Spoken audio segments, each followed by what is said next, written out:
स्वागत है आपका हमारे YouTube channel Hindi Gurukul academy में। तो कैसे हैं? है कि आप अच्छे होंगे। यदि आप JIC, GDC, TGT, PGT, KBS, NBS, NET इन परीक्षाओं की तैयारी कर रहे हैं तो ये वीडियो आपके लिए बहुत महत्वपूर्ण है। यदि आप चैनल को पहली बार देख रहे हैं तो इसको सब्सक्राइब कर लें, और यदि आपने सब्सक्राइब किया है तो आप वीडियो को लाइक जरूर करें। इधर कई दिनों से वीडियो नहीं बन पा रही थी क्योंकि तबीयत मेरी खराब है। अब आपको जो है नियमित वीडियो मिलेगी। तो चलिए शुरू करते हैं आज की एक महत्वपूर्ण क्लास। पहला सवाल कह रहा है कि व्यंजन वर्गीकरण बेशक कौन सा कथन गलत है।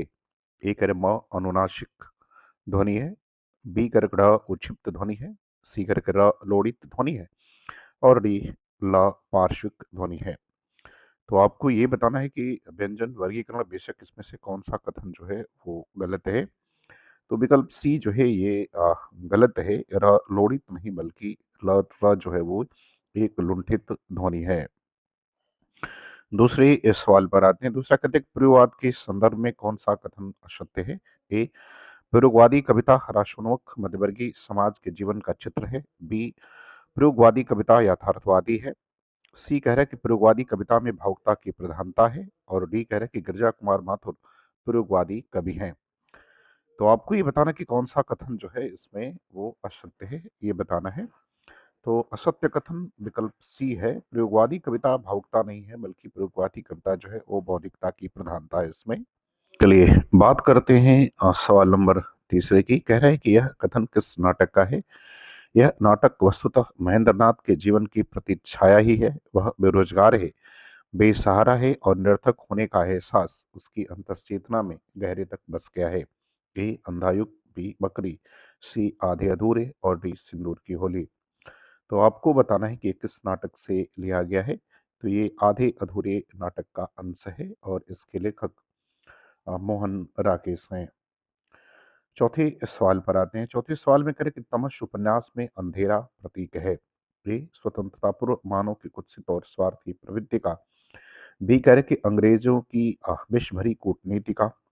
सी कह रहे कि रात्रि के अंदर अंधकार में दुखद जीवन का। डी कह रहे ज्ञान, अशिक्षा, असहयोग और सांप्रदायिक विभीषिका का। तो आपको ये बताना है कि तमस उपन्यास में अंधेरा किसका प्रतीक है। तो ये प्रतीक है अज्ञान, अशिक्षा, असहयोग और सांप्रदायिक विभीषिका का। तो विकल्प डी सही हो जाएगा। पांचवें सवाल पर आते हैं। पांचवा सवाल कह रहे हैं कि निम्न कथन किस उपन्यास का अंश है। सिविल सर्विसेज हमें तटस्थ बना देती है। हम यदि हर घटना के प्रति भावुक होने लगें तो प्रशासन एक दिन भी नहीं चल पाएगा। ए गोदान, बी महिला आंचल, सी तमस, और डी टोपी शुक्ला। तो आपको बताना है कि ये कथन जो है वो किस उपन्यास का अंश है। तो ये भीष्म साहनी के द्वारा लिखित तमस उपन्यास का अंश है। विकल्प सी उत्तर इसका सही होगा। छठवें सवाल पर आते हैं। छठवां सवाल कह रहा है कि कश्मीर जन्मभूमि जिसकी धूल में लौटकर खड़े होना सीखा, जिसमें खेल खेल कर शिक्षा प्राप्त की, जिसमें जीवन के परमाणु संगठित हुए थे, वही छूट गया और बिखर गया एक मनोहर स्वप्न। आह वही जो मेरे जीवन का पाथेय रहा। यह कथन किसका है। ए बंधु वर्मा, बी कुमारगुप्त, सी मातृगुप्त, और डी स्कंदगुप्त। तो आपको बताना है कि किसके द्वारा कहा गया कथन है। तो अगर इस प्रश्न की बात करें तो ये कथन जो है मातृगुप्त के द्वारा कहा गया है। विकल्प सी उत्तर इसका सही हो जाएगा। सवाल नंबर 7 पर आते हैं। 7 नंबर सवाल कह रहा है कि सूफी कवियों के संबंध में कौन सा कथन गलत है। ए सूफी परंपरा के काव्य प्रबंधात्मक शैली में रचित हैं। बी सभी सूफी कवियों ने मसनवी शैली को अपनाया। सी सभी सूफी कवि राजाओं के दरबारी कवि थे। और डी सूफी कवियों के काव्य ग्रंथों में प्रमत्व की प्रधानता है। तो आपको बताना कि सूफी कवियों के संदर्भ में इसमें से कौन सा कथन गलत है। तो विकल्प सी जो है वो गलत है। सभी सूफी कवि राजाओं के दरबारी कवि थे, ये इसके संदर्भ में गलत है। 8 नंबर सवाल पर आते हैं। कह रहे कि हिंदी का चरित्र पहली बार ही बड़े मोहक रूप में भाषा और संवेदना के दोनों स्तरों पर पृथ्वीराज राउस में निखर कर आया है। यह कथन किस समीक्षक का है। ए राहुल सांकृत्यायन, बी रामचंद्र शुक्ल, सी आचार्य हजारी प्रसाद द्विवेदी, और डी रामस्वरूप चतुर्वेदी। तो आपको 8वें प्रश्न का उत्तर बताना है। इसका सही उत्तर क्या होगा। तो सही उत्तर रामस्वरूप चतुर्वेदी होगा, विकल्प डी सही हो जाएगा। 9 नंबर सवाल पर आते हैं। सवाल नंबर 9 कह रहा है कि रामचरितमानस और भिन्न पत्रिका साहित्यिक दृष्टि से ही अनुपम नहीं ठहरती, वरन भारत की सांस्कृतिक विरासत में भी ये बेजोड़ सिद्ध होती हैं। ये कथन किसका है?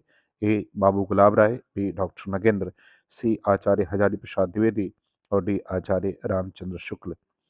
तो आपको बताना है कि ये कथन जो है किसके द्वारा कहा गया है। तो ये कथन बाबू गुलाब राय का है, विकल्प ए उत्तर इसका सही होगा। 10 नंबर सवाल पर आते हैं। 10 नंबर सवाल कह रहे हैं कि यह कथन किस निबंध से लिया गया है? एक में व्यक्ति को कर्मों द्वारा मनोहरता प्राप्त होती है, दूसरी में कर्मों को व्यक्ति द्वारा। एक में कर्म प्रधान है तो दूसरी में व्यक्ति। आपको बताना है कि ये कथन जो है वो किस निबंध से लिया गया है। ए अशोक के फूल, बी श्रद्धा और भक्ति, सी चेतना का संसार और डी जीने की कला। तो आपको 10 नंबर प्रश्न का उत्तर बताना है, इसका सही उत्तर क्या होगा। तो इसका सही उत्तर श्रद्धा और भक्ति होगा, विकल्प बी इसका उत्तर सही हो जाएगा। 11 नंबर सवाल पर आते हैं। 11 नंबर सवाल कह रहा है कि हाथ, पांव, सिर, आंखें इत्यादि सब के सब अवयव उसके उसने आपको अर्पण कर दिया।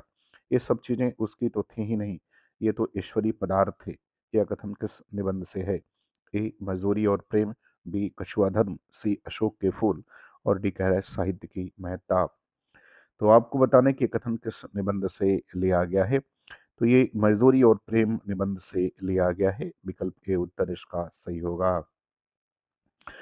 12 नंबर प्रश्न पर आते हैं। 12 नंबर प्रश्न कह रहा है कि बाल चेष्टा के स्वाभाविक मनोहारी चित्रों का इतना बड़ा भंडार और कहीं नहीं है जितना बड़ा सूर सागर में है। ये कथन किसका है? ए आचार्य रामचंद्र शुक्ल, बी आचार्य महावीर प्रसाद द्विवेदी, सी डॉक्टर नगेंद्र और डी आचार्य हजारी प्रसाद द्विवेदी। तो आपको बताना है कि ये कथन जो है किसके द्वारा कहा गया है। तो ये कथन शुक्ल जी के द्वारा कहा गया है, विकल्प ए उत्तर इसका सही होगा। अब आते हैं हम लोग सवाल नंबर 13। 13 में कह रहे हैं कि मैला आंचल उपन्यास के किस पात्र को तहसीलदार का रोटिया गवाह कहा गया है?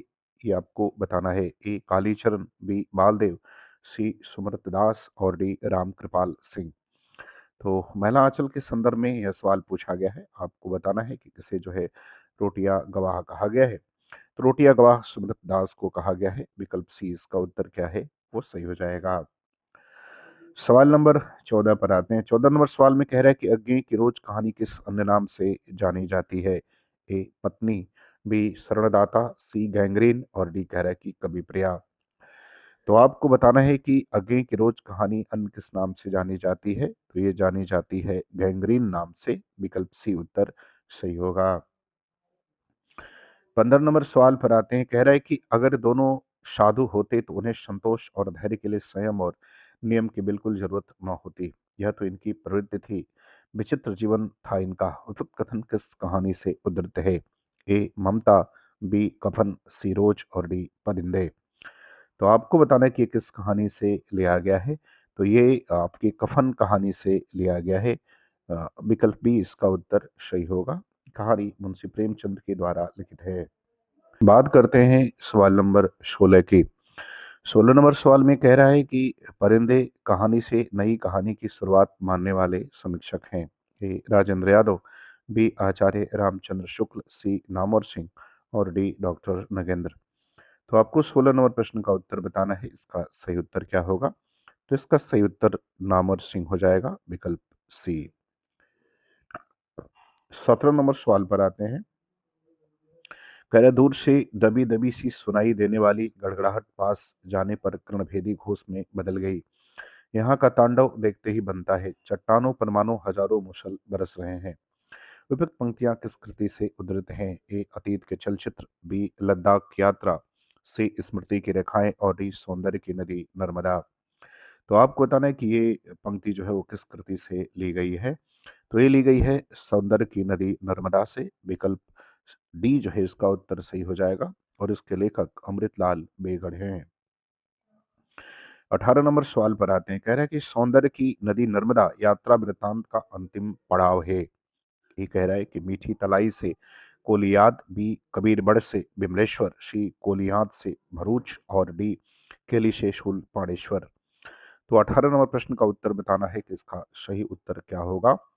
तो सौंदर्य की नदी नर्मदा यात्रा वृत्तांत का अंतिम जो पड़ाव है वो कोलियाद से भरूच तक है। विकल्प सी जो है इसका उत्तर सही हो जाएगा।